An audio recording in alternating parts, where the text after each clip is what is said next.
राधा वल्लभ श्री हरिवंश राधा वल्लभ श्री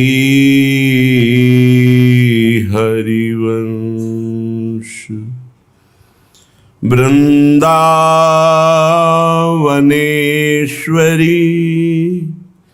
तवैव पदारविन्दम् प्रेमामृतैकमकरन्द रसौघपूर्णम् हृद्यर्पितं मधुपते स्मरतापमुग्रं निर्वापयत् परमो शीतलमाश्रयामि परमो शीतलमाश्रयामि।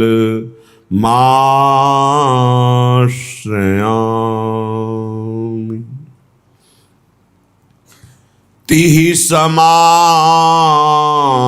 बड़ भाग को सो सबके सिर मोर मन बच क्रम सर्वसु सदा जिनके जुगल किशोर। उसके समान इस संसार में कोई बड़भागी नहीं है और वो सबका सिरमौर है जो मन वचन कर्म से जुगल किशोर की आराधना में तन्मय है, जिसने अपने हृदय में ये अभिमान जागृत कर लिया है कि हमारे ठाकुर जुगल किशोर, हमारे सर्वस्व जुगल किशोर।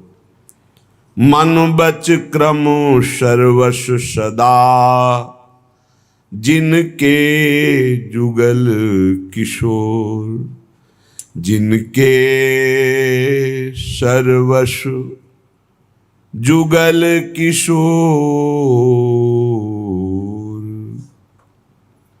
हृदय में एकमात्र आश्रय युगल किशोर श्री श्यामा श्याम। तिहि समान अस को बड़ भागी गन सब के सिर मोर, जिनके सर्वस्व जुगल किशोर। नित्य विहार निरंतर जाको करत पान सिर मोर, श्री हरि प्रिया निहारत छिन छिन चितय चखन की कोर, जिनके सर्वस जुगल किशोर। धन्य है उनका जीवन जिनके सर्वस्व जुगल किशोर है। तुमेव माता च पिता तुमेव बंधुश्च सखा तुमेव विद्या द्रविणं तुमेव सर्वम मम देव देव। सब संबंध, सब नाते, सब व्यवहार केवल जुगल किशोर से। जिनके सर्वस्व श्यामा श्याम हैं वही बड़भागी हैं, वही सबके सिरमौर हैं। और जो नित्य विहार का निरंतर गायन श्रवण मनन सेवन करते रहते हैं, रात दिन प्रिया प्रीतम के पदों का गायन, प्रिया प्रीतम की सेवा, प्रिया प्रीतम की रूप माधुरी का चिंतन, वो छिन छिन रूप माधुरी निरख निरख करके अपने नेत्रों के कोर से वो परमानंद में निमग्न होते रहते हैं। जिनके सर्वस्व सी जुगल किशोर है। ये सर्वस्व जुगल किशोर निर्मल मन में जागृत होते हैं। परसा तब मन निर्मला लीजय हरि जल धोए, हरि सुमिरन बिन आत्मा निर्मल कभी न होए। परशुराम देवाचार्य जी कह रहे हैं हरि हरि हरि हरि। भगवान नाम रूपी जल से, यहां आत्मा का तात्पर्य अंतःकरण से है। देहाभिमानी जीव अंतःकरण को ही आत्मा मानता है, तो यहां संकेत कर रहे हैं अंतःकरण निर्मल के लिए। आत्मा तो कभी मलिन हो ही नहीं सकती, वो तो निर्विकार है, चैतन्य घन है, अमल है, उसमें कोई मल स्पर्श ही नहीं कर सकता। परशा तब मन निर्मला, लीजय हरि जल धोए। हरि सुमिरन बिन आत्मा निर्मल कभी न होए। बिना निरंतर भगवत भजन के अंतःकरण निर्मल कभी नहीं हो सकता, और निर्मल अंतःकरण में ही सर्वस्व जुगल किशोर हमारे हैं, ऐसी भावना होती है। निरंतर हरि सुमिरन कैसे हो सकता है? बड़ी माया प्रबल है, विक्षेप डालती रहती है। तो बोले साधु समागम सत्य करी, करे कलंक बिछो। परशुराम पारस परसी, भयो कनक ज्यो लोहो। परशुराम देवाचार्य जी कह रहे हैं निरंतर हरि सुमिरन उसी का बनता है जो साधु संगति में रहता है। हमारा चिंतन संत महात्मा गुरुजन शास्त्र के आदेशानुसार हो, हमारी क्रियाएं आदेशानुसार हो, तो हम रात दिन साधु समागम कर रहे हैं। तभी हमारे अंदर भक्ति का दीप प्रज्वलित होता है, जिसमें अद्भुत ज्ञान, अद्भुत वैराग्य, अद्भुत प्रेम का अनुभव होता है। भक्ति कर दीप प्रेम करी बाती, साधु संगति करी अनुदिन राति। तो अनुदिन राति साधु संगति का मतलब है संतों की आज्ञा के अनुसार चलना। गुरुजनों ने जो हमें आज्ञा करी उसी के अनुसार चले। साधु समागम सत्य करी, करे कलंक बिछो। साधु समागम में कलंक है कि उनकी आज्ञा के विपरीत थोड़ा भी मनमानी चलना, वो आपको फंसा देगा। कलंक का त्याग करके, अर्थात मनमानी आचरणों का त्याग करके यदि साधु संगति किया जाए, तो जैसे पारसमणि के स्पर्श से लोहा सोना हो जाता है, ऐसे रसिकों के संग से अद्भुत प्रियालाल के सुमिरन की वृत्ति जागृत हो जाती है। परशुराम सत्संग सुख और सकल दुख जानी, निर्वैरी निर्मल सदा सुमिरन शील पिछान। परशुराम देवाचार्य जी कह रहे सत्संग में अपार सुख है। समस्त दुखों का नाश करने के, प्रियालाल के चरणों का प्रेम या शुद्ध तत्व का ज्ञान या अद्भुत वैराग्य सिद्धियां जो भी प्राप्त हुई आज तक किसी को, मत की रति गति भूति भलाई, जब जे जतन जहां जे पाई, सो जानो सत्संग प्रभाऊ, लोकहु वेद न आनो पाऊ। आज तक किसी को जो कुछ भागवतिक प्राप्त हुआ है वो साधु संग से प्राप्त हुआ है, सत्संग से प्राप्त हुआ है। परशुराम जी कह रहे हैं जो सत्संग निरंतर सुनता है, मनन करता है, उसके हृदय से वैर चला जाता है, वो किसी से वैर नहीं करता, मन निर्मल हो जाता है, निरंतर सुमिरन चलने लगता है और वो शीलवान हो जाता है, जो सत्संगी है। इसलिए निरंतर साधु संग अर्थात उनकी आज्ञा का पालन, तो हरि सुमिरन। हरि सुमिरन का निरंतर फल है कि रूप माधुरी नेत्रों में झलकने लगे। निरख निरख संपत्ति सुख है, सहज ही नैन सिराए, जीजत हैं बलि जाऊं या जग माही जस गाय। बलिहारी उन साधकों की, उन भक्तों की, उन उपासकों की जो संसार में जीवन धारण करके प्रियालाल के गुण गाकर जीते हैं। उनका जीवन ही है भगवत चर्चा सुनना, भगवत चर्चा करना, भगवत नाम जप करना, भगवत सेवा। तो उनके नेत्रों में प्रियालाल प्रकाशित हो जाते हैं। जुगल जस गाए गाए जी जय। सच्ची मानिए, बहुत बड़ी ये अद्भुत सिद्धि प्रदान करने वाली वाणी जी हैं।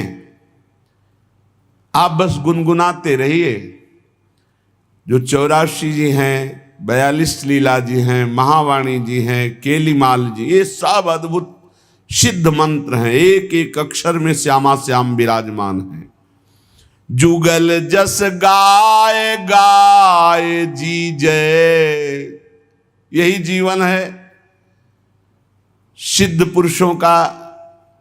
यही जीवन प्राप्त करने के लिए साधक जन चेष्टा करते हैं और यही परम सिद्धों का भी स्वरूप है। ललिता ललित बजावती बीना, गुण गावती सोई जीवन जी जय। ललिता जो वीणा वादन करके प्रियालाल का जस गाकर जीती है, तो यहां कह रहे हैं जुगल जस गाए गाए जी जय। ये बैठ जाए दिमाग में। रास्ते में चल रहे हैं तो कोई पद गुनगुना रहे हैं, पद गुनगुना रहे हैं। बहुत उत्तम, बहुत उत्तम। आज देखी ब्रज सुंदरी, मोहन बनी केली। अंश अंश बाहुदय किशोर जोर रूप राशि। मनोतमाल अरुझि रही सरस कनक बेली। मनोतमाल अरुझि रही सरस कनक बेली।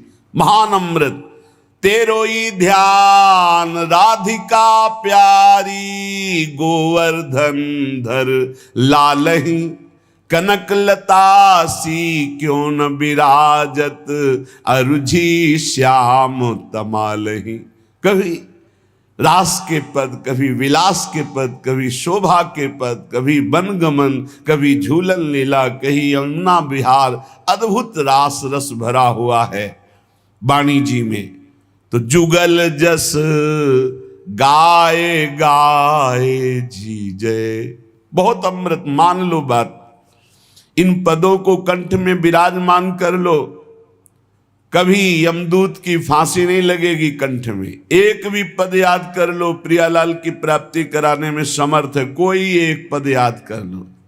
कैसे अमृत है ये पद, कैसे अमृत है जब एकांत में इनका चिंतन होता है। महान रस से भरे हुए हैं। चल ही राधिके सुजान, तेरे हित सुख निधान। रास रच्यो श्याम तट कलिंद नंदिनी।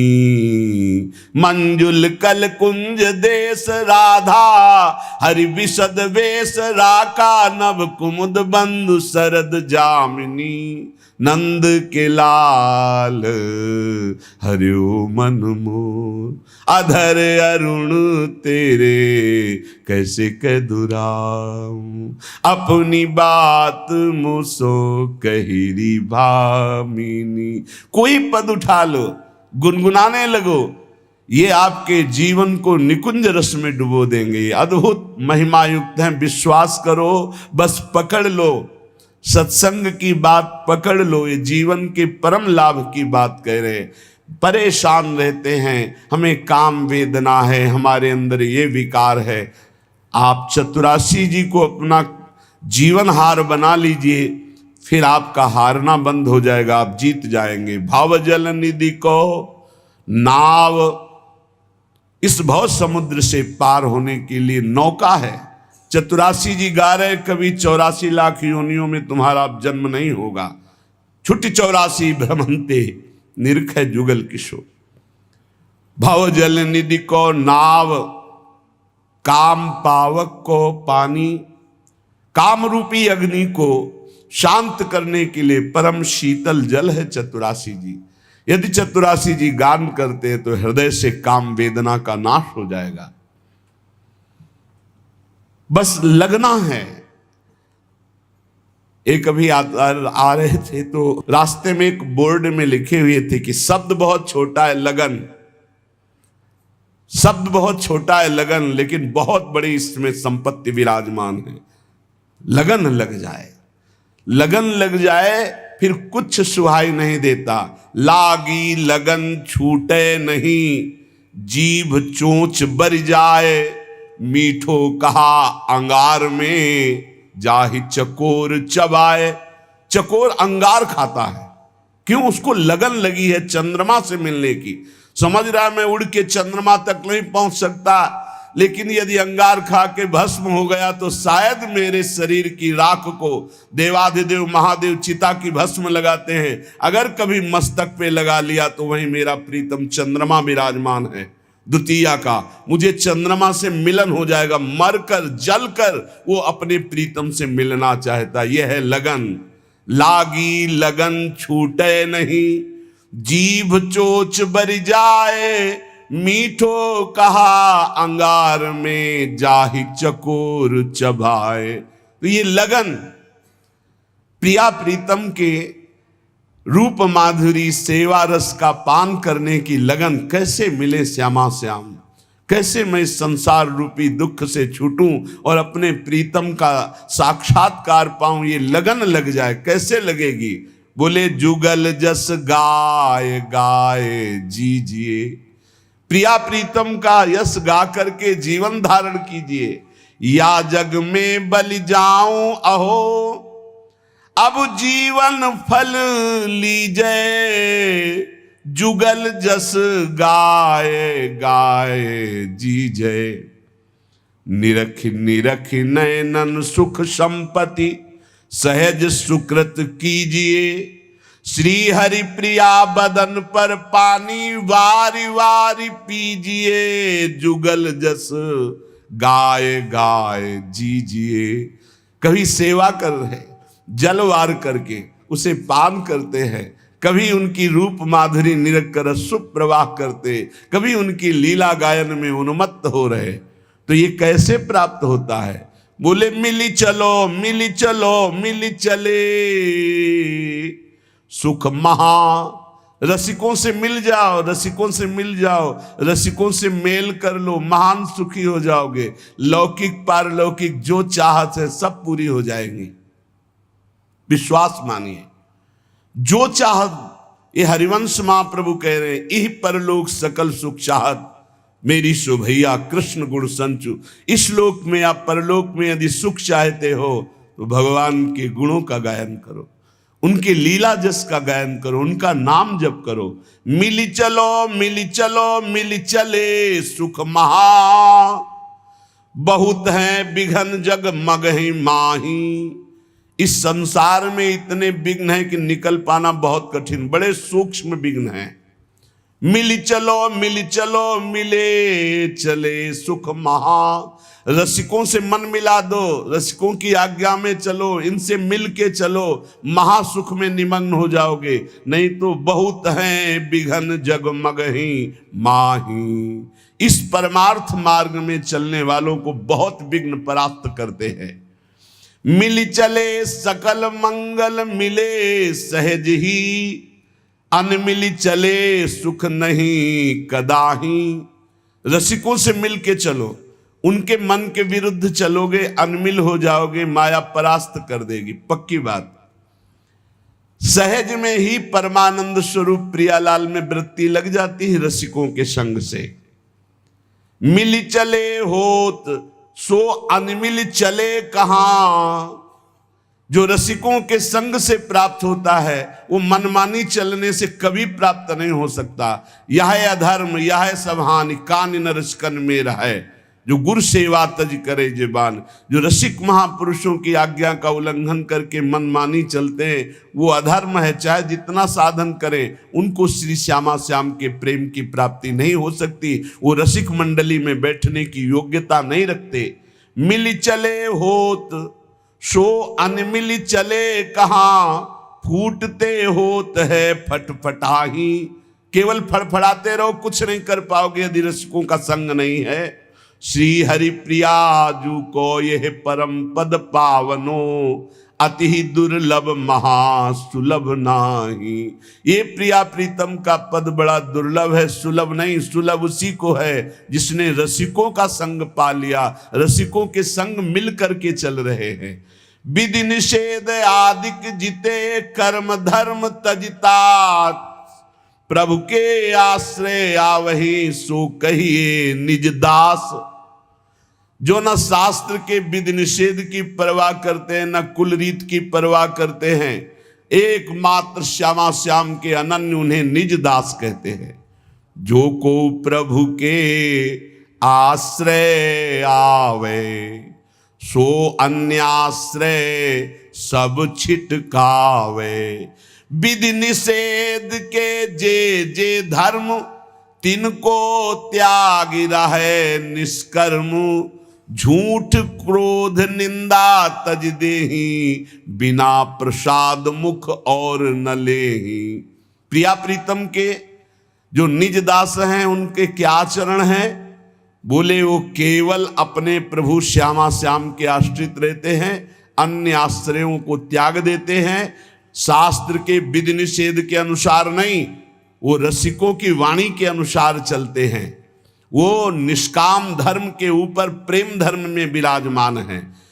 रसिकों का संग करने वाले उपासक को झूठ का त्याग कर देना चाहिए, झूठ नहीं बोलना चाहिए, क्रोध नहीं करना चाहिए, निंदा नहीं किसी की करनी चाहिए, न सुननी चाहिए, और बिना भगवद अर्पित किए पानी और एक कण भी अन्न मुंह में नहीं जाना चाहिए। पानी भी जाए तो प्रसादी जाए, अमनिया नहीं, और एक भी कण अन्न जाए तो प्रसादी जाए, अमनिया नहीं। झूठ क्रोध निंदा तजी देही, बिना प्रसाद मुख और न लेही। सब जीवन पर करुणा राखे, कबहू कठोर वचन नहीं भाखे। सब जीवों पर दया करुणा का भाव हृदय में, सबका मंगल हो, किसी से कभी कठोर वचन नहीं बोला। ऐसे मन माधुर्य रस माहि समूवे, घड़ी पहर पल वृथा न खोवे। ऐसा मन जो झूठ नहीं बोलता, जो क्रोध नहीं करता, किसी की निंदा नहीं सुनता, किसी की निंदा नहीं करता, बिना भगवद अर्पित किए श्यामा श्याम को अर्पित किए न पानी पीता है न अन्न पाता है, उसी का मन महामाधुर्य रस में डूबता है। एक क्षण भी व्यर्थ मत जाने दो, बहुत कीमती जीवन है। हर समय सतगुरु के मार्ग पग धारे, हरि सतगुरु बिच भेद न पारे। ये द्वादश लक्षण अवगाहे, तेजन परा परम पद चाहे। जो परम पद का अधिकारी श्री श्यामा श्याम के चरणों का होना चाहता है, उसे अपने सदगुरुदेव के मार्ग में ही कदम बढ़ाने चाहिए। हरि और सदगुरुदेव में भेद नहीं है। जिसके अंदर ये 12 लक्षण होते हैं वो प्रिया प्रीतम का निज दास कहलाता है। जो ऊपर बताए गए, पहला अन्याश्रय त्यागी, अनन्याश्रय विनिषेध त्यागी, नाना प्रकार के कर्म फल त्यागी, झूठ त्यागी, क्रोध त्यागी, निंदा त्यागी, और अपने देही का राग त्याग करके भगवत प्रसाद रूप ही जल और भोजन लेना, सब जीवों पर करुणा करना, कभी कठोर वचन ना बोलना, और माधुर्य रस में डूबे हुए लीला गायन करना, एक पल भी कभी भगवान नाम ना भूलना, सतगुरु के मार्ग पर चलना, उनकी आज्ञा अनुसार चलना, हरि और सदगुरु को समान भाव से चलना। ये द्वादश लक्षण अवगाहे, तेजन परा परम पद चाहे। वो परा परम पद का अधिकारी हो जाता है, उसके हृदय में भगवत प्रेम प्रकाशित हो जाता है। श्री हरिप्रिया जी कहते हैं, उपासक को दिष्टक दीखे बिनसतो अविनाशी हरिनाम, सो हरि भजिए हेत करि परशुराम बलि जाऊं। जितना दिख रहा है सब मरेगा। दिष्टक तुम्हारी दृष्टि में दिखे बिनसतो, जितना देख रहे हो इसका विनाश होगा, हर क्षण हो रहा है। जो कल रूप था वो आज रूप नहीं है। जो कल से आज तक कितने घंटे, कितने मिनट, कितनी श्वासें हमारे जीवन से कम हो गई, ऐसे ही सर्वस्व का नाश हो रहा है। ये अशाश्वतम जितना देख रहे हो सब नाशवान है, सब मरेगा। बस रोज मर रहा है, प्रतिपल मर रहा है, हमारी श्वासें जा रही, हमारा जीवन नष्ट हो रहा है, हम नजदीक पहुंच रहे हैं मृत्यु के। इसलिए सत्य है हरि भजन। हरि भजिए हेत करी परशुराम बलि जाऊं। परशुराम देवाचार्य जी कहते मैं बलिहारी जाता हूं, हरि भज लो। जितना तुम देखने में लगे हो, ये मकान, ये दुकान, ये रुपया, ये पैसा, ये केवल जीवन जीने के लिए है, लेकिन जीवन किसके लिए है? हरि के लिए। हरि भजो, सब कर्म हरि को समर्पित करो। सर्व सिद्धि की सिद्धि हरि सब साधन को मूल।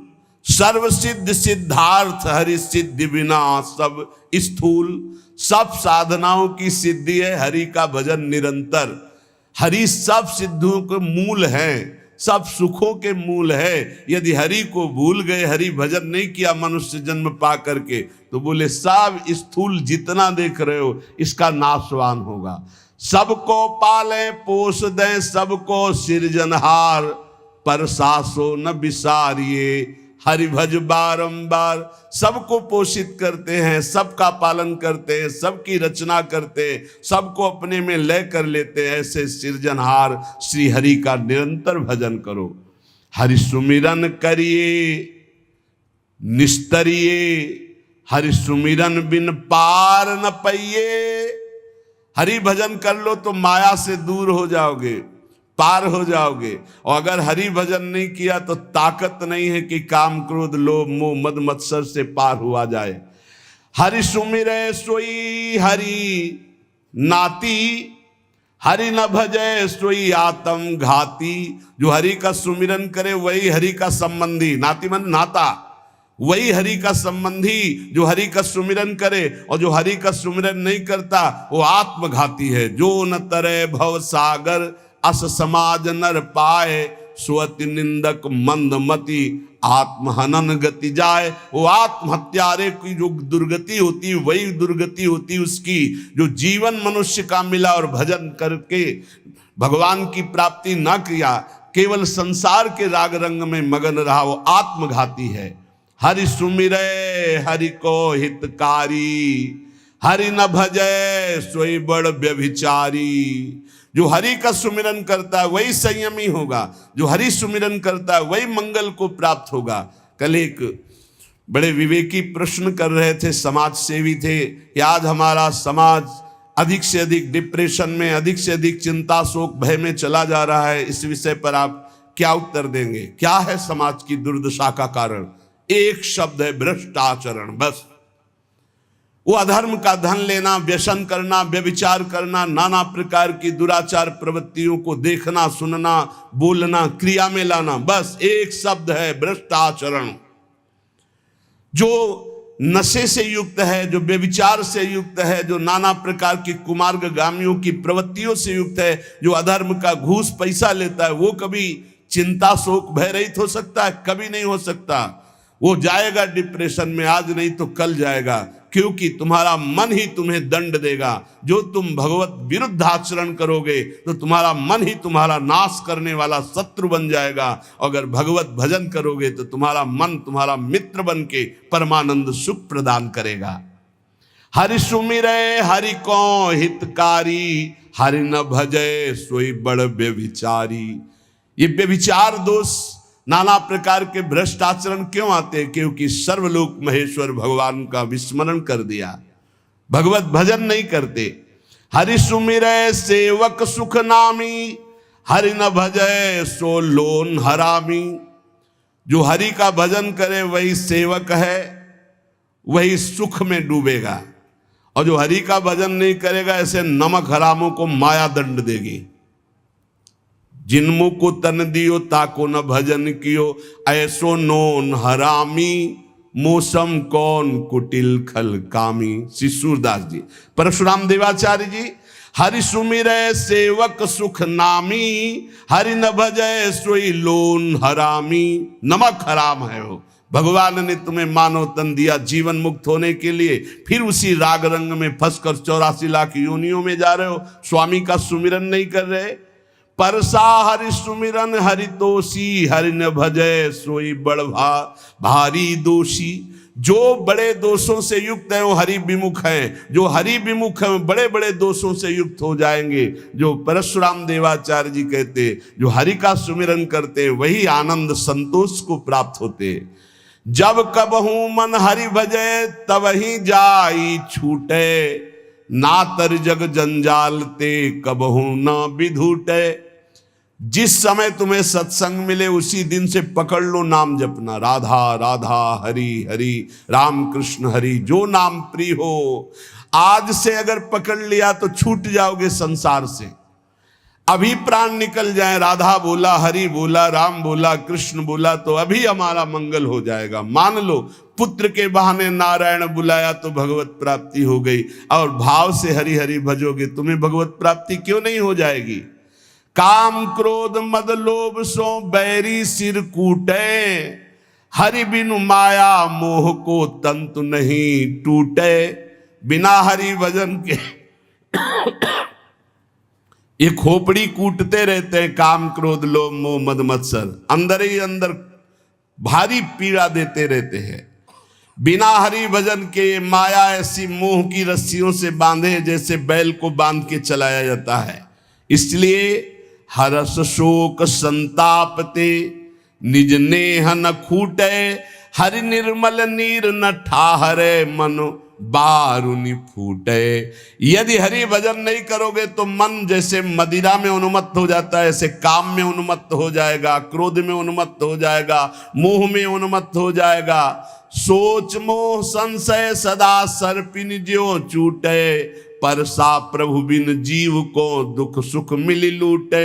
ये माया सर्पणी डस लिया है, विषय रूपी जहर चढ़ गया है और दुख सुख रूपी लहरें आ रही। अगर सदगुरु रूपी गारुड़ी मिल जाए और वो झाड़ करके हमें नाम मंत्र दे दे कृपा करके, तो माया सर्पिणी का विष उतर जाए, हम अखंड प्रसन्नता जो हमारा सहज स्वरूप है हम उसको प्राप्त कर ले। संत सदगुरुदेव की सेवा में अपने जीवन को समर्पित करना बहुत कठिन बात है। संत सेवा कोई खिलवाड़ नहीं है। भगवत सेवा कर सकते हो लेकिन संत सेवा नहीं कर सकते, बहुत कठिन है संत सेवा। श्री श्यामानंद जी के परम प्रिय शिष्य श्री रसिक मुरारी जी थे। हृदयानंद जी के शिष्य श्री श्यामानंद जी, उनके शिष्य श्री रसिक मुरारी जी। गुरुदेव ने जो मंत्र और नाम दिया इसका जो निरंतर जप करते महाबलशाली हो जाते हैं। श्यामानंद जी ने जो भजन पद्धति बताई, जो मंत्र बताया, जो नाम बताया, लग गए रात दिन उसी में रसिक मुरारी जी, तो गुरु प्रदत्त भजन से महाबलवान हो गए। जो भजन से युक्त होता है, गुरु प्रसाद गुरु कृपा होती, उसी के द्वारा भक्ति का अद्भुत प्रचार होता है। उस समय लुप्त हो चुकी थी भक्ति मानो, तो श्री गुरु की कृपा एवं गुरु प्रदत्त भजन के बल से संत सेवा, भगवत यश गायन और भक्ति का अद्भुत प्रताप श्री रसिक मुरारी जी ने प्रकट किया। रसिक मुरारी साधु सेवा विस्तार कियो, पावे कौन पार रीति भांति कछु न्यारी है। संत चरणामृत के माट गृह भरे रहें, ताही को प्रणाम पूजा करी उर्धारिये। आवे हरिदास तिने देत सुख रास, जीव एक ना प्रकाश सकै थकै सो विचारिये। करे गुरु उत्सव ले दिन मान सवे को, द्वादश दिवस जन घटा लागी प्यारिये। रसिक मुरारी जी भजन बल गुरुदेव का प्राप्त किया। फिर एक दिन गुरुदेव से पूछा हरि कैसे प्रसन्न होते हैं, तो उनका साधु सेवा से। यदि साधु सेवा नियम पूर्वक, दैन्यता पूर्वक, भाव पूर्वक की जाए तो भगवान संतों की जिह्वा से ही प्रसाद पाते हैं। स्वाद ले लेकर संतों की जिह्वा से पाते हैं। संतों का चरणामृत उतारा जाए, संतों की आरती की जाए, संतों को प्रसाद पवाया जाए तो भगवान बहुत जल्दी प्रसन्न हो जाते हैं। गुरु आज्ञा श्री रसिक मुरारी जी ने संत सेवा का बड़ा ही विस्तार किया। रोज संतों का निमंत्रण। और आपको बताए, धनी बनना हो तो बिल्कुल सरल उपाय है, अकाट्य उपाय है। धनी सब बनना चाहते लेकिन पाप करके बनना चाहते, अधर्म करके बनना चाहते, दूसरों को लूट करके। हाँ, बोले शॉर्टकट से, तो शॉर्टकट से ऐसा मरोगे कि फिर निकलने को नहीं मिलेगा इस माया समुद्र से। ध्यान रखना, ये जो सोचते हैं ना बहुत जल्दी धनी बन जाने के लिए, एक उपाय है, बहुत जल्दी कृपा हो जाएगी, बहुत जल्दी धनी बन जाओगे। क्या? संतों की सेवा शुरू कर दो। श्री नथियाबाई जी जब वृंदावन आई तो महिमा सुनने को मिली संत सेवा, तो उनका मुझ गरीब से क्या संत सेवा होगी। तो चून मांग के लाती, उपला बिन लेती, उससे रोटी बनाती, और कोई भिक्षा जाता होता करने, साधु बुलाए, बाबा आ जा, मोटी मोटी लाल लाल रोटी सेक कर पवाती। अब धीरे धीरे भिक्षा से जाने वाले साधु उनके यहां जाने लगे। रोज मांगना, मांग कर लाना, बनाना, पवाना, पवा के बैठी, इतने में फिर संत आ गए, लाओ माई, फिर आटा लगाया, फिर कभी ना नहीं किया। एक दिन वो हुआ कि बोरा में लद लद करके अन्न और व्यवस्थाएं, बिहारी जी स्वयं एक दिन वो गाड़ी में लद करके आ रहे थे, आटा और सब सामग्री लेने गई थी मैया, और वर्षा होने लगी तो छाता मैया को दिया, और आप लालटेन ले हुए और कहे आओ मैया इस रास्ते से आओ, बैलगाड़ी थी ऐसे। तो सोचा ये 9 किशोर 14 वर्ष का बालक कितना कृपालु है, ऐसी वर्षा में स्वयं भींजता हुआ हमें छाता दे, क्योंकि संतों का अन्न है। नहीं छलिया अगर अपने को जानने नहीं देना चाहता तो कोई नहीं जान सकता। जब दूसरे दिन बिहारी जी के दर्शन करने गई तो देखा एक हाथ में लालटेन, एक हाथ में छाता। बोले अब हमें समझ में आया कि कौन था, आप थे बिहारी जी। श्री महामहिम परम भागवत सुदामा दास जी महाराज बिल्कुल इसी पद्धति से संत सेवा शुरू की थी। गौओं के उपले बिन कर लाना और आटा मांगकर संतों को रोटी बनाना और पवाना, और आज सैकड़ों संतों का रोज प्रसाद होता है। तब से लेकर अभी तक रोज संत सेवा, सैकड़ों संतों के आसन लगे हुए, सैकड़ों संतों को भोग प्रसाद पवाया जाता है। रसिक मुरारी जी ने गुरु आज्ञा का पालन, संत सेवा करनी। पर संत सेवा का बहुत कठिन व्रत है, बहुत कठिन व्रत है, क्योंकि अलग अलग स्वभाव के संत, अलग अलग भाव के संत। ध्यान से सुना जाए, संत सेवी भाव रखने वाले उपासक, आपकी एक विलक्षण भावना थी, सब संतों का चरणोदक उतारते। ये भी ध्यान रखना चाहिए कि उसमें ये नहीं देखना चाहिए कि इनके पैर गंदे हैं, इनमें क्या लगा हुआ। नहीं, जब चरणोदक उतार रहे हैं तो सबके, भले कुष्ठ क्यों ना हो उनके चरणों में, लीला हो सकती है, वही भगवान हो सकते हैं।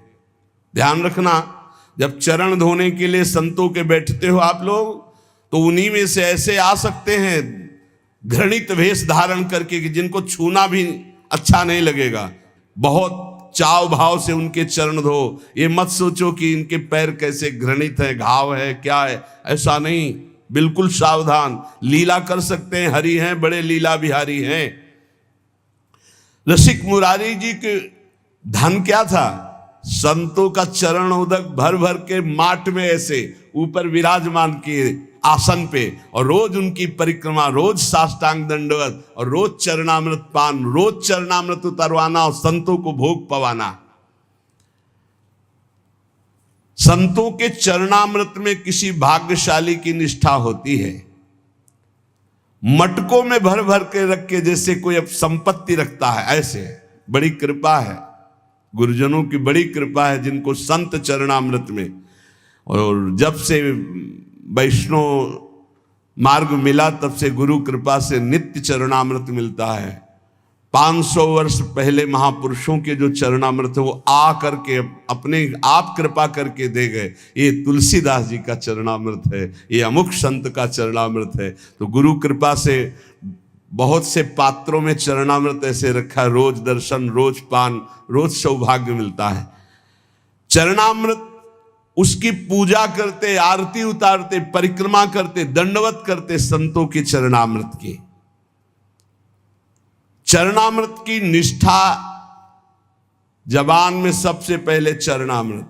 कई बार ये लीला होती, वहां अलग चरणामृत, यहां अलग चरणामृत रखा, पहले चरणामृत, फिर जो कुछ बाल भोग जो भी मिले, पहले चरणामृत, भोजन तो पहले चरणामृत।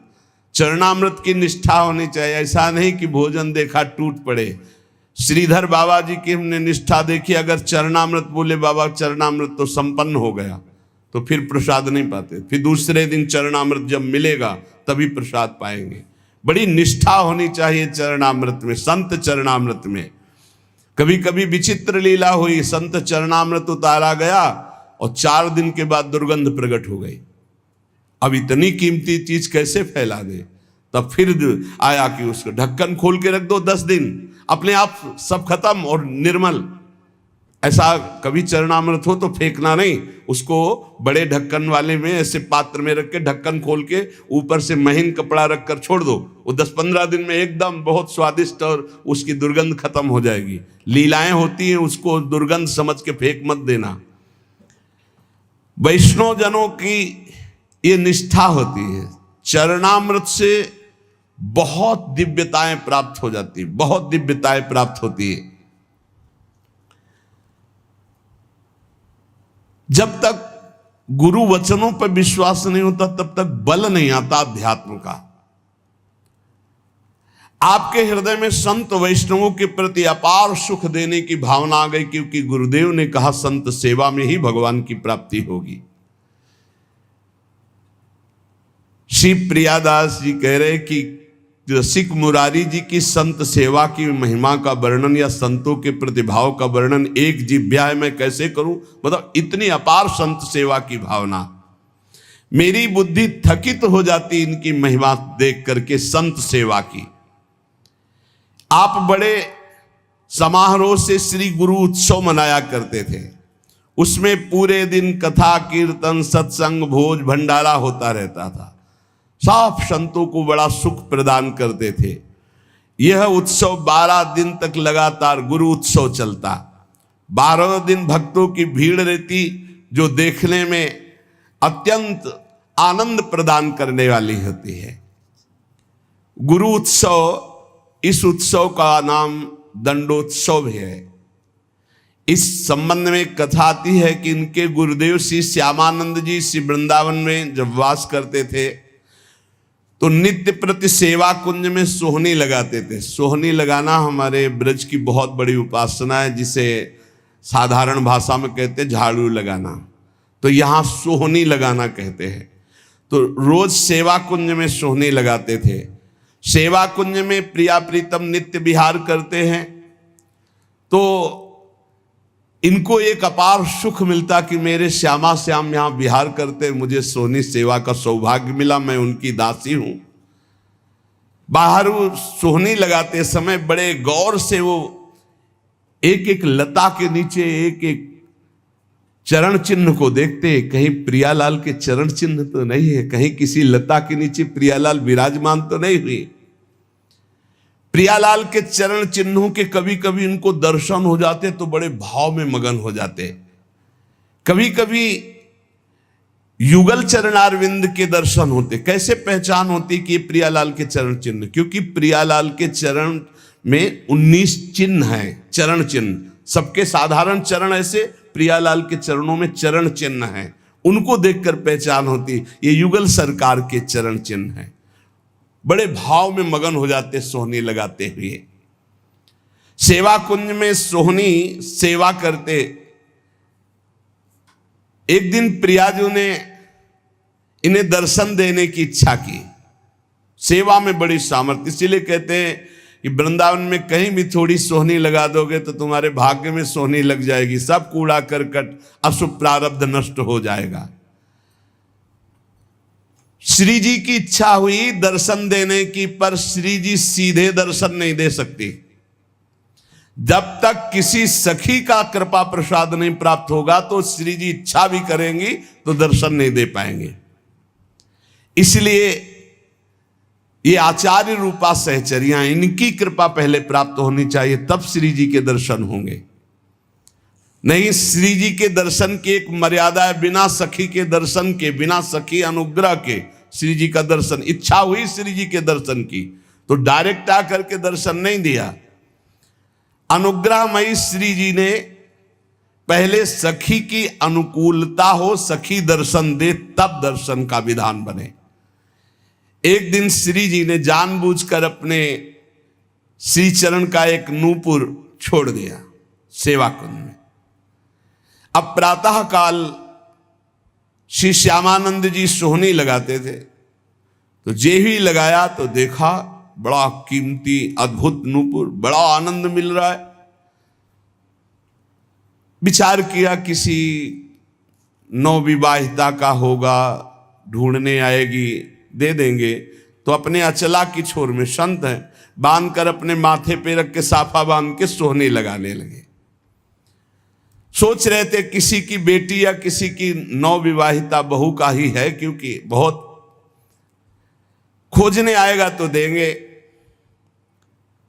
श्री जी ने अपने आभूषण श्री ललिता जी से कहा कि संभाल करके मंगला के आभूषण रखो।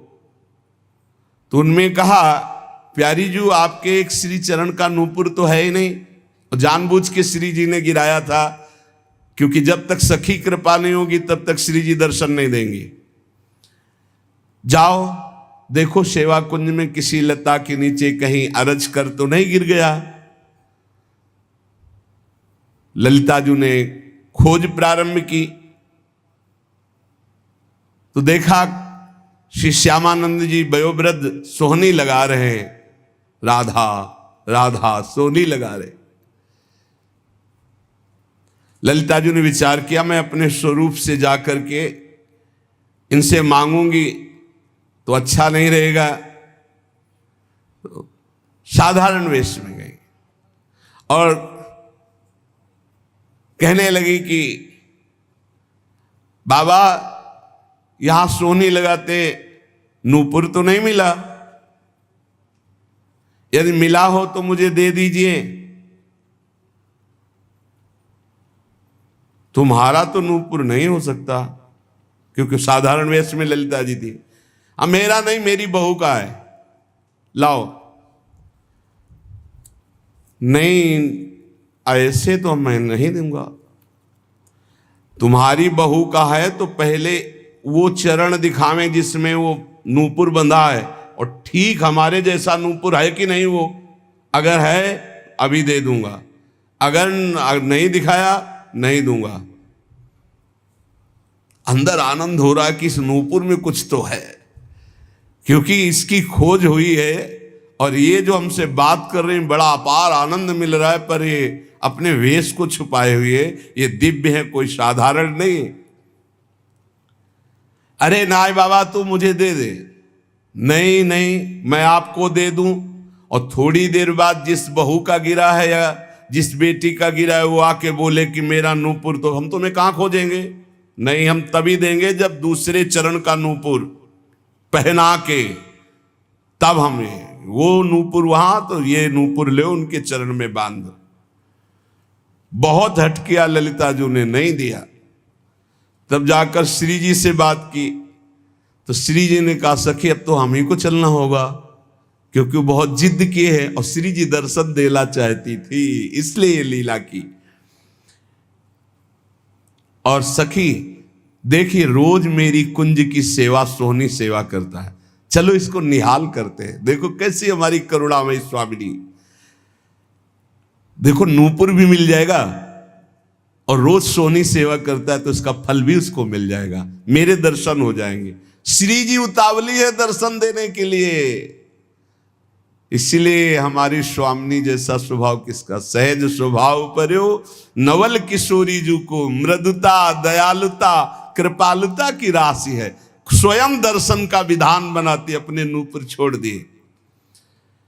श्री जी ललिता जी के साथ आई। ललिता जी ने कहा देखो इनके चरणों की तरफ देखो, वो नूपुर है ना, ऐसा है ना नूपुर, उतारे देख, हाँ, साष्टांग चरणों में लौट गए। श्री जी की करुणा देखी, इशारा किया मैं बांधू। श्री जी ने श्री जी के चरणों में नूपुर बांधा और श्री जी ने वरद हस्त श्यामानंद महाप्रभु के मस्तक पर। क्या सौभाग्य! ये कथाएं नहीं है, यही की सत्य घटनाएं हैं। ये घर है श्री जी का घर, ऐसा न समझो किसी युग की कोई हम कथा कह रहे हैं। ये घर है श्री जी का प्यारे। यहां आज भी श्री जी, कैसे तुम्हें हम बताए, बस वाणी की सामर्थ्य नहीं, कहा कहो एक जीव सखीरी बात की बात बात। श्री जी दुलार कर रही श्यामानंद, मेरी कुंज की सोहनी लगाने वाली मेरी ये सखी है, दुलार कर रही। अपने कर कमल से श्री जी के अति दुर्लभ ब्रह्मेश्वरादि सुदरूह पदारविंद, उनमें नूपुर पहला रहे श्री श्यामानंद जी। श्री जी बहुत प्रसन्न है, लौट गए फिर चरणों में।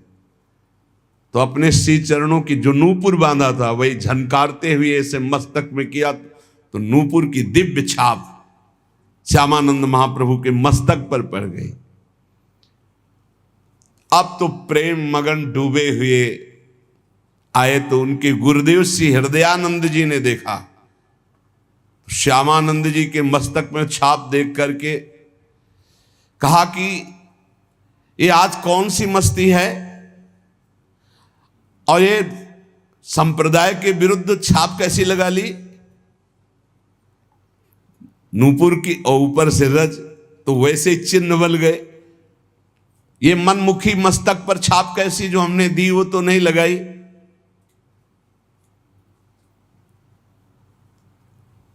अब उन्होंने जानबूझकर थोड़ी, ये तो श्री जी का कृपा प्रसाद प्राप्त हुआ था। उन्होंने कहा कि ये मनमुखी छाप गुरुदेव नहीं है, ये इष्ट देव ने छाप लगाई है। डांट करके कहा नहीं नहीं, ऐसा लगता है, देखो ध्यान से समझने की बात है कि भला श्री जी ऐसे कैसे। देखो बड़े यहां रहस्य की बात है। यदि दैन्य होकर आप भगवत आराधना में हो तो गुरु को भी पता नहीं लग सकता, ऐसी शिष्य की ऊंचाई हो सकती है। शिष्य की ऐसी ऊंचाई हो सकती कि गुरु को भी पता नहीं लग सकता। ध्यान दो, बड़ा विचित्र ये खेल है। दैन्यता से नाभाजी सेवा में लगे हैं, तो अग्रदेवाचार्य की जहां स्थिति मानसिक सेवा में, वहां वो तो विचार में लगे, वो पंखा से हटा दिया जो जहाज डूब रहा था सेवक का, उसको। कितना बड़ा महान ये बात है। शिष्य की मानसिक स्थिति गुरु को पता हो, ये कोई बड़ी बात नहीं, लेकिन गुरु की मानसिक स्थिति में शिष्य का प्रवेश हो जाना, ये बहुत बड़ी बात है। हृदयानंद जी ने सोचा ये बहाना बना रहा है, डांट कर का इसे शीघ्र धो डालो, जो आज्ञा। श्यामानंद जी ने बहुत धोया, रगड़ रगड़ के, छाप नहीं छूटी। श्री जी की लगाई हुई चिदानंद छाप कैसे छूट सकती। हृदयानंद जी ने तो यह अर्थ लगाया कि इन्होंने ठीक से धोया नहीं, अतः स्वयं बोले इधर आओ, और रगड़ रगड़ के इतना घसा कि मस्तक से रक्त निकलने लगा, पर छाप नहीं छूटी। तब वो सहम गए और कहा सत्य, श्री जी की छाप लगाई हुई है। तो उनका हाँ गुरुदेव, उनका धन्य है, तुम्हारा जीवन धन्य है। विश्वास हो गया कि श्री जी ने तुम्हें स्वीकार कर लिया है। जो वैष्णव जन और सब थे बोले धन्य है।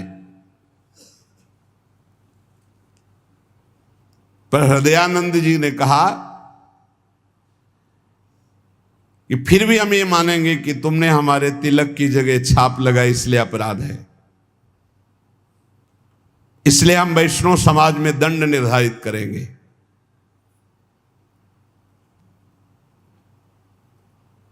देखो गुरुजनों की बड़ी विचित्र लीला होती, बड़ी विचित्र लीला होती। सब वैष्णव समाज के बीच में कह रहे मैं तुम्हें दंड दूंगा,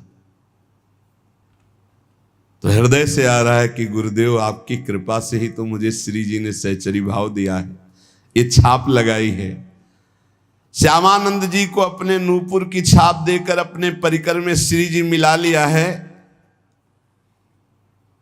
ये सुबल सखा प्रकट हुए और उन्होंने पूरी वैष्णव मंडली के बीच में कहा कि मैं साक्षी देता हूं कि इन्होंने अपने आप से नहीं, स्वयं श्री जी महारानी जी ने प्रकट होकर छाप दी।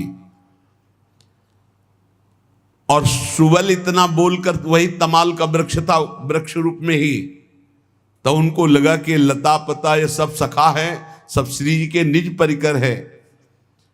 तब उन्हें लाया कि ये श्री जी ने छाप लगाई है।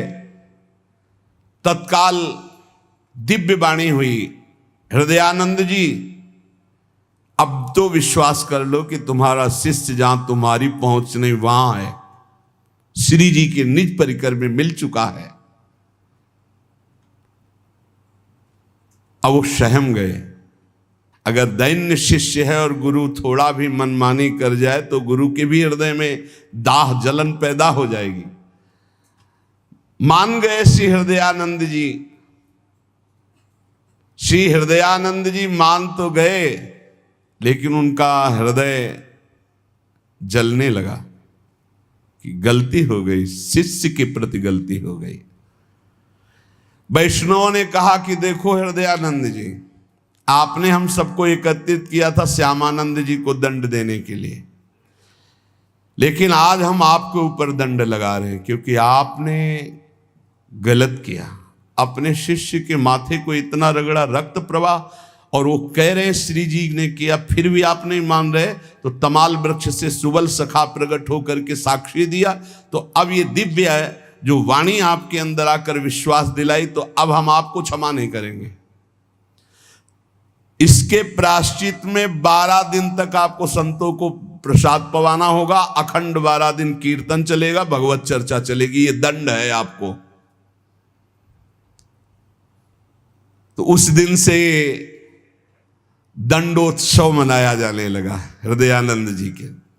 श्यामानंद जी तत्काल समस्त वैष्णवों के समक्ष खड़े होकर हाथ जोड़कर कहा कि गुरुदेव को जो ये दंड शब्द कहा गया है, ये मैं स्वीकार करता हूं। आज से ये दंडोत्सव मैं करूंगा। मेरे अहोभाग्य है, शायद गुरुदेव यही करवाना चाहते थे, इसीलिए ऐसा बोले। देखो शिष्य में अब भी गुरु के प्रति दोष नहीं आ रहा। बलिहारी इसीलिए तो महापुरुषों के पावन चरित्र हमें शिक्षा देते हैं। वैष्णवों ने कहा धन्य है, धन्य है, धन्य है श्यामानंद जी, धन्य है तुम्हारी गुरु भक्ति। और संतों ने स्वीकृति दे दी। श्यामानंद जी बड़े उत्साह से 12 दिन तक उत्सव मनाते। यद्यपि वो एक बार के लिए दंड था, पर उसे प्रतिवर्ष मनाने लगे। और वही रसिक मुरारी के गुरुदेव है श्यामानंद जी, तो अब रसिक मुरारी वही दंडोत्सव मनाते। संत चरणामृत को ल्याओ जाए नी की भांति, जी की भांति जानवे को दास ले पठायो है। आनि कै बखान कियो लियो सब साधुन को, पान करी बोले सो स्वाद नहीं आयो है। जिते सभाजन कही चाखो देहु मन, को महिमा न जाने कन जानी छोड़ी आयो है। पूछी कही कोढ़ी एक रह्यो, आनो ल्यायो पियो दियो सुख पाए नैन नीर ढरकायो है। उत्सव चल रहा था संत सेवा का। प्रसाद पवाने के पहले सब संतों का चरणामृत उतारा जाता था और सीधे वो चरणामृत रसिक मुरारी जी के पास जाता और वो चरणामृत पी करके प्रफुल्लित हो जाते। आज जब संतों का चरणामृत दिया गया तो रसिक मुरारी जी बोले क्या बात है, आज संत चरणामृत में मुझे वो प्रफुल्लता, वो आनंद, वो स्वाद नहीं मिला। जितने वहां उपस्थित थे सब लोगों ने पान किया, उनका नहीं है तो वैसे ही जैसे रोज उतरता है, उनका नहीं, आज हमें स्वाद नहीं मिल रहा है, संत चरणामृत का हमें आनंद नहीं मिल रहा है। भला और लोगों की स्थिति क्या कि वो इस बात को जान पाते। आपने कहा कोई अपराध कर दिया संतों का, किसी संत के प्रति तुम्हारी घृणा बुद्धि हो गई, इसलिए चरणामृत उतारने पर भी आज स्वाद नहीं मिल रहा। बुलाओ चरणामृत उतारने वाले संतों को। बुलाया गया। किसी संत के प्रति कोई अपराध? तो उनका एक संत आए थे, कोढ़ी कुष्ठ था उनके शरीर में, पैरों में भी, तो उनका चरणामृत नहीं धोया और उनको हटा दिया। अरे इसीलिए ये अपराध समस्त संतों के चरणामृत का प्रभाव छीन कर दिया, वो स्वाद नहीं। भगवत प्रसाद चरणामृत का दिव्य स्वाद तो निष्ठावान पुरुषों को ही अनुभव में आता है। स्वयं रसिक मुरारी जी उठे और उन संत की खोज की, उनको बुलाया और उनका चरणामृत उतार कर, सोचो पैरों में गलित कुष्ठ, पीप, मवाद आदि, निष्ठा काम करेगी? शिष्यों ने तो इसीलिए हटा दिया था कि ये चरणामृत गुरु जी के पास थोड़ी पहुंचाएंगे। स्वयं रसिक मुरारी जी ने चरणामृत उतारा और चरणामृत पान करके नेत्र प्रवाहित करते हुए कहा, आहा आज स्वाद आया है। ये संत निष्ठा, ये संत निष्ठा, संत सेवा बहुत कठिन है, ये बात ध्यान रखिएगा। हो सकता है आप चरणामृत उतार रहे हैं और आपको लात मार दें। कैसे उतारता है? इतनी जोर से उतारता है चरणामृत। आपको हाथ जोड़ के ही खड़े रहना है, खड़े रहना है। जी जी क्या? दुष्ट कहीं का, पाखंडी कहीं का, बोलना नहीं है। भगवान है, वो आए हैं तुम्हारी परीक्षा लेने के लिए। एक बार सिद्ध संत रोटी राम बाबा यज्ञ की तो झरा भंडारा सब पा रहे थे। शाम के 4 बजे पूछा, सब पा चुके? बोले हाँ महाराज जी। उनका अभी यज्ञ पूरी नहीं हुई। कोई है प्रांगण में जो अभी प्रसाद नहीं पाया? बोले नहीं महाराज जी, सबको पवा दिया गया है। उठे गए तो देखा एक आम के वृक्ष के नीचे शरीर एकदम छीड़काए, ऐसे मार्किन ओढ़े पड़े, मार्किन हटाए, और कहा इनसे पूछा, इनको पवाया? नहीं महाराज, इसीलिए यज्ञ पूरी नहीं हुई। चरण धोए, उनको पवाया और फिर उनको, वो कोई और नहीं, स्वयं भगवान ऐसे छीणकाय दलिद्र के रूप में। ये बस समझना बड़ा कठिन है, बहुत कठिन है। एक बार मथुरा दास जी सुना रहे थे कि भगवान शंकराचार्य जी काशी में गंगा स्नान करके चले तो शिष्य जन हटो हटो ऐसे दूर, तो एक रूप में शरीर से दुर्गंध आ रही, मक्खियां भिनभिना रही, नजदीक से आके ऐसे टक्कर मारी शंकराचार्य जी कैसे, तो उनका दूर, तो कहा कौन किससे दूर? क्योंकि शंकराचार्य जी है ना, कौन किससे दूर? शंकराचार्य जी इनका दूर, तो कहा कौन किससे दूर? तो मुस्कुरा दिए, ये शंकराचार्य जी हो, शंकर के अंश से ही शंकराचार्य, कौन किससे दूर? ना जाने किस वेश में भगवान आकर के, हाँ इसलिए बहुत आदर से, कोई भी कैसी भी परिस्थिति में मेरा नारायण मेरा हरि उस रूप में हो सकता है। स्वयं रसिक मुरारी जी ने जाके चरणोदक उतारा। जो भगवान के चरणारविंद की प्रीति प्राप्त करने के लिए भगवत भक्तों की आराधना करते हैं, उनमें मान नहीं रहता। ये बहुत सूक्ष्म विषय है। सब ही मान प्रद आप अमानी, मान रहित हो जाना।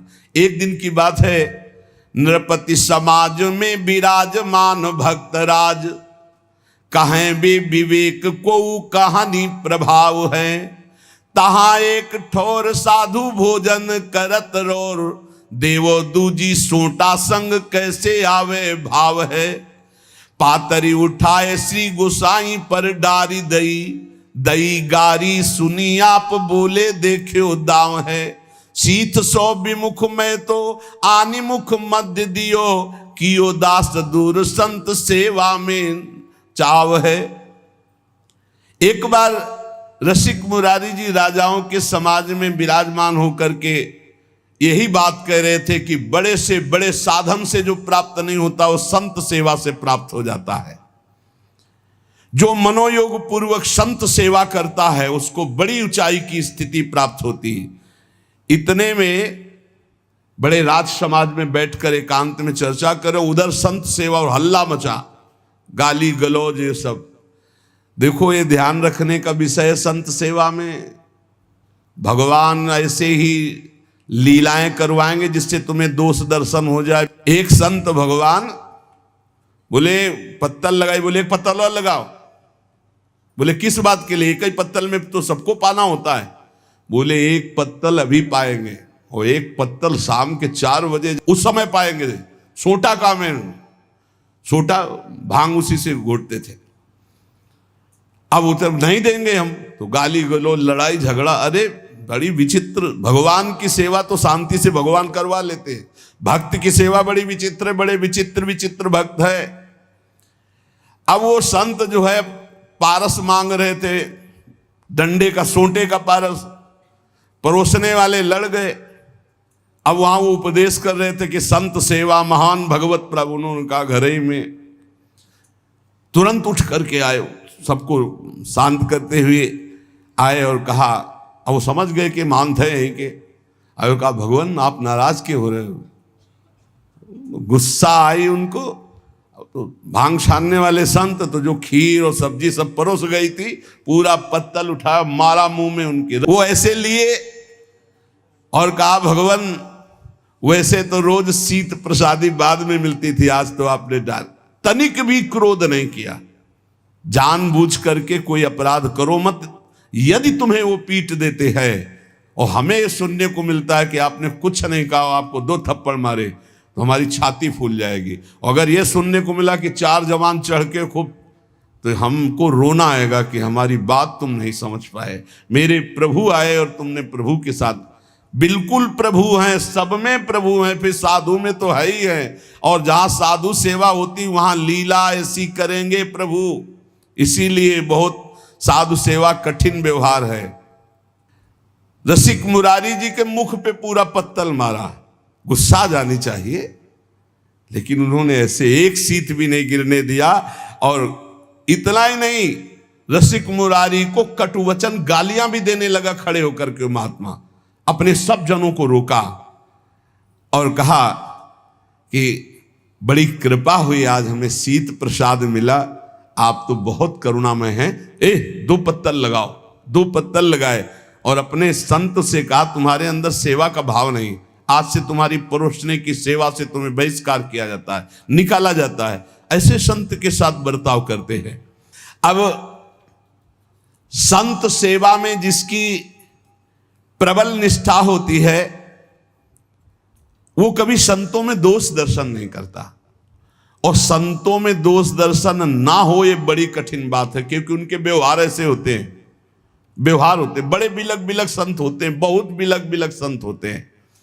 बाग में समाज संत चले आप देखिबे को, देखत दुरायोजन हुक्का सोच पर्यो है। बड़ो अपराध मान साधु सन्मान, चाहे घूमि तन बैठ कही देखो कहूं धर्यो है। जाए के सुनाई दास काहू के तमाखू पास, सुन के हुलास बढ़ो आगे आनी कर्यो है। झूठे ही उसास भरी साचे प्रेम पाए लिए, किए मन भाए ऐसे शंका दुख हर्यो है। एक दिन रसिक मुरारी जी ने सुना कि सामने वाले बगीचे में संत समाज आई हुई है, मंडली। तो आप बड़े भाव से दर्शन करने के लिए चले। संतों के लिए बहुत सावधान होकर के जाइए, उनके प्रति दोष दर्शन न हो तो संत दर्श जिम पातक, दर्शन मात्र से पाप का नाश हो जाता है। अब उनमें एक संत हुक्का पी रहे थे, जे भी देखा रसिक मुरारी जी तो तत्काल हुक्के को रसिक मुरारी जी की बहुत पैनी दृष्टि से देखा कि ऐसे समय में आ गए कि संत को संकोच हो गया। बहुत उदार हृदय के थे, आपको आते देखकर कि इतने महान संत आ रहे हैं, क्या सोचेंगे कि संत मंडली में संत जन हुक्का पीते हैं। परमानंद जी की पक्की, जहां दंभ और पाखंड की रेखा भी नहीं है, शरीर शुद्ध नहीं है, ऐसे महापुरुषों को इनकी बातों में दृश्यों में नहीं जाया जाता। वो ऐसी लीला करते कि कोई नहीं मानने को तैयार कि इतने उच्च कोटि के संत हैं। यही बार बार लगता है, हे भगवान कैसी माया विचित्र है। देखो दर्शन करने आए तो बिल्कुल बालवत चेहरा, विशाल शरीर, बालक सा चेहरा, मंद मुस्कान से, बहू कढ़ी बना लेते हो? हाँ स्वामी जी, बहुत वर्ष हो गए कढ़ी नहीं पाया, मिलेगी थोड़ी कढ़ी? तो स्वामी जी घर से बना के ले आओ कढ़ी, ले आओ। और कढ़ी लेने चली गई। भैया तुम्हारे गाय है? बोले हाँ स्वामी, रबड़ी नहीं पाया बहुत दिन। स्वामी जी तो लाएंगे? लाएंगे नहीं, लाओ जाके। अब वहां जितने लोग दर्शन के लिए आए थे सबका दिमाग घूम जाता कि बाबा जी अभी रबड़ी और कढ़ी में फंसा है। वो सच्ची मानो ब्रह्मानंद में डूबे हुए महापुरुष पर बाह्य लीला बिल्कुल नहीं समझी जा सकती। हम बिल्कुल ऐसे महापुरुष, सुनाया चरित्र आपको। तो जहां रसिक मुरारी जी को देखा तो उन्होंने हुक्का छुपा लिया कि ये क्या कहेंगे इतने बड़े संत, ये भगवान की लीला है। ऐसा कुछ समझ लो कि जैसे अपने सुंदर बालक को मां श्रृंगारित करके एक टिकुली लगा देती है काजर की, ऐसे ही कुछ समझ लो कि कुछ लीलाएं ऐसी सिद्ध पुरुषों में होती कि वो नजर न लगे, बस वो ढिठौना। बिल्कुल संतों को समझ पाला। अब उनको जब रसिक मुरारी जी की दृष्टि पड़ी तो उनको संकोच हो गया कि अरे मैं गलत समय पे आ गया। संत भगवान को ऐसा वो ऐसे करके वहीं बैठ गए, मानो भारी पीड़ा हो गई। क्या हो गया, क्या हो गया महाराज को, क्या हो गया? रसिक मुरारी जी ने कहा बहुत पेट में दर्द हो गया, महाराज तुरंत औषधि की व्यवस्था की जाए, कुछ न को। बोले नहीं, मेरी एक औषधि है, अगर पीने को मिल जाए तो ठीक हो जाएगा पेट। तो जो संत छुपाए थे ना, तो उनका महाराज हाँ, बोले लाओ लाओ। और ऐसे करके मानो बहुत मुंह में एक भी नहीं, बस ऐसे पीने। आहा, देखो संत कृपा से, संत प्रसादी ने हमारा पेट दर्द ठीक कर। ये देखो कि कहीं संत को संकोच हो गया तो ये अपराध न बन जाएगा। नहीं नहीं, इतने निर्मल हृदय के कि तुरंत पेट पकड़ के बैठ के, दर्द हो रहा है और हुक्का दिया, पिया नहीं, वो पीने का ऐसे लीला की कि हाँ, नाटक किया कि हाँ, और बोले हाँ अब ठीक हो गया पेट। अब उन संत का संकोच चला गया कि ये भी तो पीले है, तो अब संकोच क्या करना। बहुत विचित्र, बहुत विचित्र साधु सेवा में। पर ये महापुरुषों में कुछ ऐसी लीलाएं होती, पर आजकल तो दंभ और पाखंड की बड़ी बड़ी लीलाएं होती। अब अगर इस उदाहरण को लिया जाए तो महापुरुषों में हमने देखा है कई ऐसी, लेकिन आज जो पाखंड हो रहा है वो बहुत बुरा पाखंड हो रहा है। जो सात्विक सच्चिदानंद भगवान में डूबे हुए महापुरुष हैं, तो जैसे भगवान शंकर ने जहल हलाहल अपने गले में, ऐसे सबकी सामर्थ्य के बाहर के, लेकिन वो धर्म विरुद्ध आचरण नहीं होते, धर्म विरुद्ध नहीं होते कि वो धर्म विरुद्ध आचरण कर रहे हैं। वो ऐसे जो महापाप है मदिरा पान करना, वो ऐसे कर रहे हैं। तो कुछ ऐसे सिद्ध महापुरुष होते हैं जिनकी कुछ चालें समझ में नहीं आती, कुछ जो ऐसे अवधूत कोट के होते हैं, कुछ ऐसे होते हैं जो सिद्ध पुरुष हैं लेकिन प्रवृत्ति वो ऐसी है जो समझ में नहीं आती। गाली देना और डंडा मारना, ईंट पत्थर मारना, कई तरह के लक्षण। लेकिन अपने को जो कार्य बनने वाला है वो आचार्य कोटि के महापुरुषों से, जिनका आचरण शास्त्र सम्मत है और जो शास्त्र के ज्ञानी हैं। हम ऐसे सिद्ध महापुरुषों से अपराध ज्यादा कर बैठते हैं, लाभ नहीं ले पाते, क्योंकि उनके ऐसे विचित्र कोटि के आचरण होते हैं कि संशय हो जाएगा कि ऐसा कैसे हो सकता है, ऐसा कैसे हो सकता है। और वो अंदर से सच्ची मानिए बिल्कुल निर्लेप है, कहीं कोई आसक्ति नहीं, कहीं कोई दोष नहीं, पर बाहरी कुछ ऐसी लीलाएं होती। तो रसिक मुरारी जी ने भी वो लीला करके उन संत का संकोच दूर किया। एक बात यहां स्मरण रखनी चाहिए कि रसिक मुरारी जैसे धर्म धुरंधर भगवत लीला में डूबे हुए संत सेवी, इसीलिए कहा कि ये धूम्रपान शास्त्र निषिद्ध है। रसिक मुरारी जी ने बिल्कुल पान नहीं किया था, केवल उनकी लीला थी उनको दूर संकोच करने के लिए। इसलिए कोई साधक इसका अनुकरण न करे, साधक अनुकरण न करे। तो ये व्यसन भैया सिद्धों के पच सकते हैं, साधक इसमें न फंसे। साधक समस्त व्यसनों से मुक्त होकर ही भगवत आराधना में जाता है। आगे का प्रसंग गुरु सेवा भक्ति को बहुत उच्च कोटि का है, वो आगे वर्णन करेंगे, समय हो गया है। उपासक को चाहिए कि साधु सेवा में भाव तो रखे, अपनी बचत के लिए कह रहे हैं। कोई भूखा संत हो तो भोजन दे दीजिए, वो भी परिचय नहीं है तो गेट के बाहर दीजिए। बहुत परिचय घर में पुरुष सदस्य हैं तो बैठाल करके, यदि आपका श्रद्धा कर तो बैठाल करके। अगर कोई अर्थ मांगता है तो मत दीजिए। आपका परिचय है कि ये अर्थ हमारा जाकर के सार्थक होगा तो भले, नहीं तो अर्थ का दान बहुत होश से कीजिए, नहीं उससे पतन होने के बहुत चांस है। क्योंकि आजकल कोई संप्रदाय आचार्य से दीक्षित होकर भगवत प्राप्ति के लिए वेश धारण करना बहुत कम हो गया है। इससे आपकी ये जो साधु निष्ठा है उसमें अंतर आ सकता है। इसलिए अपनी तरफ से बहुत सावधान रहें कि किसी का दोष दर्शन न हो, किसी की निंदा न हो, इसके लिए किसी से व्यवहार न हो। अगर कोई साधु दरवाजे पे आ जाता है, अपरिचित है, तो गेट के बाहर अन्न देने की चेष्टा करें, वो भी घर के किसी सदस्य से। हाँ, कि भोजन पानी आपको मिल सकता है, वो भी गेट के बाहर भिक्षा रूप में दे दीजिए। परिचय का है तो फिर घर में भले पवा दो, अगर घर के सदस्य हैं तो। नहीं तो पता नहीं कौन किस रूप में, जैसे भगवान मिल जाए ऐसे कौन किस रूप में पाखंड हो, किस रूप में दम्भ हो। इसलिए हम साधु सेवा के प्रति श्रद्धा बढ़ाने की बात कहते हैं, पर सावधान होते हुए। सावधानी नहीं रहेगी तो फिर आपका साधन पथ बिगड़ जाएगा।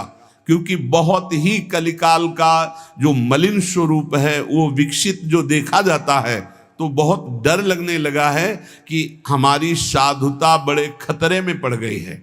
बड़े खतरे, जहां कहा गया साधु ते होए न कारज हानि, तो बड़े खतरे में हो गई है। बहुत सावधानी रखें, अपनी साधु श्रद्धा बढ़ाने के लिए ज्यादा संपर्क न रखें। अगर कोई आ जाता है तो उस समय भगवान जैसी प्रेरणा करें, उनका स्वागत कर, वस्त्र दे देना, पानी दे देना, मधुर वचन बोलना, भोजन दे देना, इस सब के लिए अतिथि देवो भव।